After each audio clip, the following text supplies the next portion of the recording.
মোলৈ এটা প্ৰশ্ন আহিছে, বাইদেউ, কিছুমান মহিলাৰ যৌনিৰ ফুটা ডাঙৰ হৈ গ'লে কৰিবলৈ মজা নেলাগে।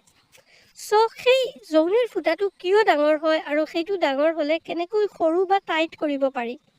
আজিৰ ভিডিঅ'টোত সেই কথাটো বিস্তাৰিতভাৱে আলোচনা কৰিম। চাওক বন্ধুসকল, কিছুমান মহিলাৰ যৌনিৰ ফুটা ডাঙৰ হৈ যোৱাৰ কাৰণ আছে দুটা বেছিক কাৰণ। যেই দুটাৰ ভিতৰত প্ৰথম কাৰণটো হ'ল নৰ্মেল ডেলিভাৰী হ'লে মহিলাৰ যৌনিৰ ফুটা ডাঙৰ হয়।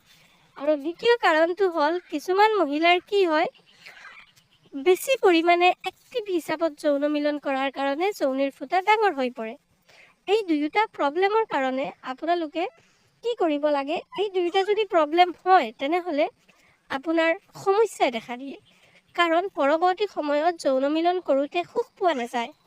বন্ধুসকল, আজিৰ ভিডিঅ'টোত সেই কথাটো বিস্তাৰিতভাৱে আলোচনা কৰিম। তাৰ আগত এটা কথা কৈ দিওঁ, আপুনি যদি যৌন সমস্যাৰ যিকোনো কথা মোৰ লগত পাৰ্চনেলিভাৱে পাতিব বিচাৰে বা তেনেকুৱা সমস্যাৰ সমাধান পাব বিচাৰে তেনেহ'লে আপুনি মোৰ হোৱাটছএপত কণ্টেক্ট কৰি কথা পাতিব পাৰিব। কিন্তু এইটো এটা পেইড প্ৰক্ৰিয়া হ'ব, যাৰ কাৰণে ফিজ পে' কৰি কথা পাতিব লাগিব।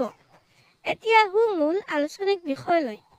চাওক বন্ধুসকল, মূল বিষয়টো হ'ল যে যদি যৌনিৰ ফুটা টাইট লুজ হৈ গৈছে তেনেহ'লে এইটো কেনেকৈ টাইট কৰিব পাৰি।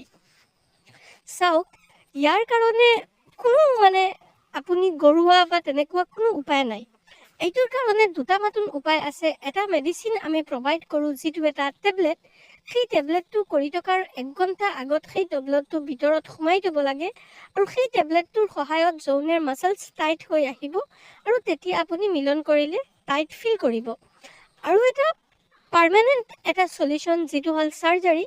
চাৰ্জাৰীৰ মাধ্যমত আপুনি যৌনিৰ ফুটাটো টাইট কৰিব পাৰে। আৰু গৰুৱা বা কোনো টিপছ তেনেকুৱা কোনো উপায় নাই যৌনিৰ ফুটা টাইট কৰাৰ। এই দুটা মাত্ৰ উপায় আছে। যদি আপোনাৰ তেনেকুৱা সমস্যা হৈ আছে আৰু আপুনি সেই সমস্যাটোৰ পৰা মুক্তি পাব বিচাৰে বা আপুনি আপোনাৰ যৌন জীৱনত সুখী হ'ব পৰা নাই, যৌন জীৱনত সুখ অৰ্জন কৰিব পৰা নাই সেইটো সমস্যাৰ কাৰণে, তেনেহ'লে আপুনি আমাৰ হোৱাটছএপত কণ্টেক্ট কৰিব পাৰে, আমাৰ লগত কথা পাতিব পাৰে।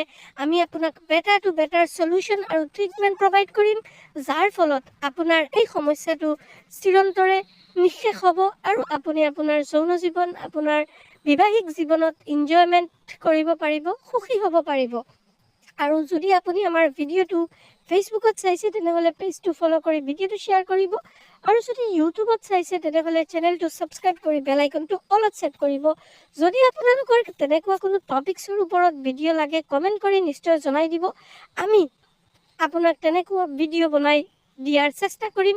লগতে বেল আইকনটো অলত ছেট কৰিব আৰু লাইক কৰিবলৈ নেপাহৰিব। আশা কৰিছোঁ আপোনালোকে মোৰ ভিডিঅ'টোৰ পৰা কিছুমান জ্ঞান পাইছে।